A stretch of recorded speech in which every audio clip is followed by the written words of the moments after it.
Canım cennet, cennet olsun oğul.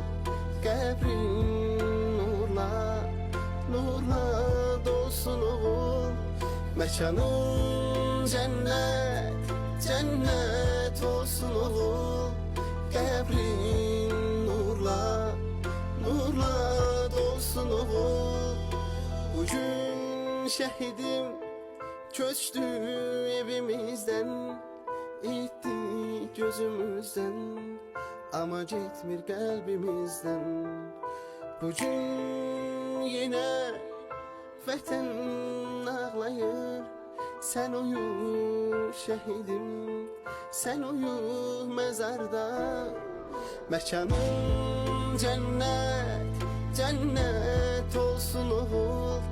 Qəbrin nurla, nurla dolsun oğul. Mekanın cennet, cennet olsun oğul. Qəbrin nurla, nurla dolsun oğul. Ana ağlama, qara bağlama, oğlun şehit oldu. Yarım ağlama, yüreği dağlama, qəbrim nurla doldu. Ana ağlama, qara bağlama, oğlun şehit oldu.